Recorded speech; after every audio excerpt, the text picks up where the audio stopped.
जय हिंद दोस्त। हम हैप्पी अपने सबन के स्वागत करत बनी अपना चैनल क्विकनेस ऑफ माइंड पर। दोस्त हमने पढ़त रहनी जा क्लास 10th के भोजपुरी का, तो भोजपुरी पढ़त रहनी जा और हम अपने सबन के पूरा 5 गो चैप्टर, ठीक बा, 5 चैप्टर कंप्लीट करा चुकल बानी। सब्जेक्टिव प्रश्नों के चाहे ऑब्जेक्टिव प्रश्नों के सभी हम करा चुकल बानी। तो आज हमने पढ़े वाला बानी सन अध्याय 6, छठा चैप्टर पढ़े वाला बानी सन, ठीक बा। ई चैप्टर अपने के एग्जाम खातिर बहुत ज़्यादा इम्पोर्टेंट बा, यानी कि MVVI बा चैप्टर ई, ठीक बा। ई चैप्टर से बहुत ज़्यादा ऑब्जेक्टिव प्रश्न और सब्जेक्टिव प्रश्न पूछल गईल बा, ठीक बा। तो बहुत ज़्यादा इम्पोर्टेंट बा ई चैप्टर के ध्यान से पढ़ब जा। हमने पूरा ई चैप्टर के ऑब्जेक्टिव प्रश्न होके चाहे सब्जेक्टिव प्रश्न होके पूरा कंप्लीट हमने करब जा, ठीक बा। तो अपने सबन बनल रही और आनंद उठाई। चली अच्छा, एगो और बात, अपने सबन के वीडियो जौन बाटे ना सुबह में यानी कि मॉर्निंग में 5 बजे मिली। मॉर्निंग में सुबह में 5 बजे अपने सबन के प्रत्येक दिन वीडियो देखे के मिली। और एक और बात कि अगर अपने सबन पूरा बुक के आ प्लस में 2026 बोर्ड एग्जाम खातिर जौन मोस्ट इम्पोर्टेंट प्रश्न बा, चाहे सब्जेक्टिव प्रश्न होके चाहे ऑब्जेक्टिव प्रश्न होके, इस सभी अपने सबन के मात्र 199 रुपया में मिल सकता, ठीक बा। पूरा बुक के प्रश्न आंसर और जौन 2026 बोर्ड एग्जाम खातिर जौन भोजपुरी के सब्जेक्टिव प्रश्न होके चाहे ऑब्जेक्टिव प्रश्न होके, ऑब्जेक्टिव प्रश्न अपने के सबन के 200 प्रश्न मिली, ठीक बा। एको गो प्रश्न ऑब्जेक्टिव होके चाहे सब्जेक्टिव जौन VVI मिली ओकरा से बाहर नहीं के जा सकत, ई गारंटी के साथ बा, ठीक बा। अगर अपने सबन लेवे के चाह रहल बानी तो 95 23 11 23 63 पर मैसेज कर दी, अपने सबन के प्राप्त हो जाए। चली तो हमनी पढ़े वाला रहनी सन अध्याय 6 में केकरा बारे में, तो भारत रत्न डॉक्टर भीमराव अंबेडकर के बारे में। यहाँ के तो अपने सबन जानते बानी, ठीक बा। संविधान के जनक बानी यहाँ के पिता, ठीक बा ना। तो यहाँ के बारे में ई अध्याय में पढ़े के बा। चलिए हमनी पहले डॉक्टर भीमराव अंबेडकर जी के बारे में पहले जान ली जा, काहे कि इससे भी प्रश्न पूछल गईल बा बहुत सारा। तो भारत के इतिहास में डॉक्टर भीमराव अंबेडकर के नाव यानी कि नाम कबो भुलावल नइखे जा सकत, यानी कि भारत के जब भी इतिहास के बारे में जाने के होई पढ़ल जाई तो ओमे डॉक्टर भीमराव अंबेडकर जी के नाम के केहू नहीं के भुला सकत, ठीक बा। ओमे वहाँ का नाम जरूर आई, ठीक बा ना। यहाँ के भारतीय संविधान के जनक कहल जाला, यानी भारत के जो संविधान बा इस संविधान के जनक केकरा कहल जाला, तो भीमराव अंबेडकर के। पहल का प्रश्न तो इहे से बन जाता अपने के एग्जाम खातिर कि अगर पूछल जाए कि भारतीय संविधान के जनक के ह, भारतीय संविधान के जनक के ह, तो डॉक्टर भीमराव अंबेडकर के ह, डॉक्टर भीमराव अंबेडकर याद रखी।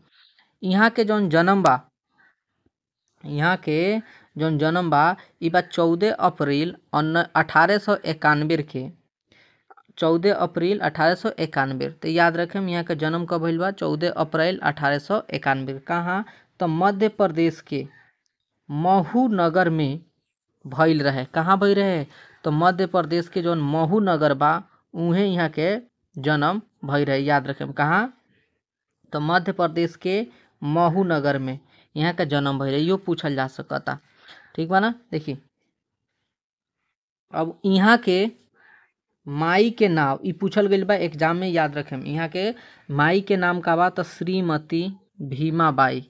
यहाँ के माई के नाम यानी कि माँ के नाम यहाँ के रहे श्रीमती भीमाबाई। बहुत इम्पोर्टेंट प्रश्न बा, पूछल गईल बा अपने के भोजपुरी एग्जाम में ऑब्जेक्टिव प्रश्न में, तो भूले मत एक रखे। बाबूजी के नाम श्री रामजीव राव मालोपी का रहे, तो श्री रामजी राव मालोपी। याद रखें यहाँ के माँ के नाम का रहे, तो श्रीमती भीमाबाई। बाबूजी के नाम तो श्री रामजी राव मालोपी, माँ के नाम भीमाबाई, पिता का नाम तो रामजी राव मालोपी। यहाँ के जन्म कब भई रहे, तो 14 अप्रैल के 1891 में भई रहे, ठीक बा। कहाँ यहाँ का जन्म भई रहे, तो मध्य प्रदेश में भई रहे। मध्य प्रदेश के कहाँ कौना जगह पर, तो महू नगर में भइल रहे। याद रखें, ये प्रश्न अपने समन से पूछल जा चुकल बा। ठीक बा। अच्छा, एहू सबसे ज़्यादा इम्पोर्टेंट ई बा कि यहाँ के पिताजी सेना में का रही, तो सूबेदार मेजर रही। ई प्रश्न तो अपने सबन के जब से भोजपुरी के एग्जाम चल रहा बा, बोर्ड एग्जाम में, तब से पूछल जा रहा बा लगातार। तो एकरा के मत भूलें। ठीक बा कि यहाँ के पिताजी के रही सेना में का रही, सूबेदार मेजर रही। यानी डॉक्टर भीमराव अंबेडकर जी के पिताजी सेना में सूबेदार मेजर रही। याद रखें। आ यहाँ के मूलतः महाराष्ट्र के रत्नागिरी जिला के बसिंदा रही। कहाँ के रही है के बसिंदा, अगर पूछल जाए कि डॉक्टर भीमराव अंबेडकर जी कहाँ के बसिंदा रही, तो का बताएं अपने सबन, महाराष्ट्र के। कहाँ के, महाराष्ट्र के। और महाराष्ट्र में कहाँ, तो रत्नागिरी जो जिला बा वहाँ के रही, रत्नागिरी जिला के बसिंदा रही। तो अपने अभी तक का पढ़नी कि डॉक्टर भीमराव अंबेडकर जी के भारत के जौन इतिहास बा एकरा के भुलावल नहीं जा सकत। और भारत के इतिहास के जनक केकरा कहल जाला, तो डॉक्टर भीमराव अंबेडकर जी के। यहाँ का जन्म तो 14 अप्रैल 1891 के भई रहे। कहाँ भई रहे, तो मध्य प्रदेश के महू नगर में भई रहे। यहाँ का माँ के नाम का रहे, तो यहाँ का माँ के नाम रहे भीमाबाई। यहाँ के पिताजी के काम नाम रहे तो रामजी राव मालोपी। ठीक बा। यहाँ के पिताजी सेना में का रही, तो सेना में यहाँ के पिताजी सूबेदार मेजर रही। का रही, सूबेदार मेजर रनी। याद रखें। यहाँ कहाँ का मूल बसिंदा रनी, यहाँ के तो यहाँ के महाराष्ट्र के बसिंदा रनी। और महाराष्ट्र में कहाँ, तो रत्नागिरी जौन जिला बा उ जिला का बसिंदा रनी। ई आशा करत बानी कि यहाँ तक अपने सबन के याद हो गई हुई। ठीक बा। बहुत इंपॉर्टेंट बा ये एग्जाम खातिर चैप्टर, याद रखें। तो चलिए अब हमने ऑब्जेक्टिव प्रश्न के कर लिहल जाऊँ। ऑब्जेक्टिव प्रश्न बा कि डॉक्टर भीमराव अंबेडकर के जन्म कब भइल रहे। पहला ऑप्शन 1884, दूसरा 1991, तीसरा 1885 और चौथा 1917 में। देखिए हमने अभी पढ़ले रहनी है जहाँ कि वहाँ का जन्म भई रहे 14 अप्रैल। ठीक, 14 अप्रैल कब भई रहे, तो 14 अप्रैल 1891 के भई रहे। 14 अप्रैल 1891 के भई रहे। तो देखिए ऑप्शन में का हो गइल बा कि गलत ऑप्शन लिखा गइल बा। यहाँ जो 1919 जौन भइल बा ई ना हुई, यहाँ पर हुई अपने सबन के 1891। का हो जाई, 1891 हो जाई। तो याद रखी ऑप्शन गलती लिखा गइल बा एगो, तो एकरा के खातिर माफ़ करी, अपने सबन एक बना ली 1891। ठीक बा। चली हमने के दूसरा प्रश्न जौन बा कि अंबेडकर के पिता राजीव राव मालोपी मूलतः कहाँ के बसिंदा रही। तो अभी हमने पढ़नी है से कहाँ के बसिंदा रही, महाराष्ट्र के। कहाँ के, महाराष्ट्र के वहाँ के बसिंदा रही। अच्छा, तीसरा प्रश्न बा कि श्रीमती भीमाबाई अंबेडकर के रहस। श्रीमती भीमाबाई अंबेडकर के रहस, तो अंबेडकर के रनी, माता जी रनी। यहाँ की यानी कि वहाँ के मातारी रनी। का रनी, मातारी रनी। तो ऑप्शन ए हमने के का हो जाई, बिल्कुल सही हो जाई कि वहाँ के मातारी रनी। ठीक बा। बहुत इंपॉर्टेंट प्रश्न बा, ये सब ध्यान में रखें। चलिए चौथा नंबर प्रश्न बा कि अंबेडकर के बाबूजी सेना में का रहस। तो अंबेडकर के बाबूजी सेना में का रहस, अभी हमने पढ़नी जा मेजर सूबेदार। का रनी वहाँ के, मेजर सूबेदार। ठीक बा। चलिए फिर हमने के प्रश्न बा पाँचवा कि अंबेडकर के प्रारंभिक शिक्षा कहाँ भइल। अंबेडकर जी के प्रारंभिक शिक्षा कहाँ भई रहे, तो सतारा में भई रहे। कहाँ भई रहे, सतारा में वहाँ के प्रारंभिक शिक्षा कैले रहनी। शुरू में जो शिक्षा ले रहनी बचपन में, उस सतारा में ले रहनी शिक्षा। ठीक।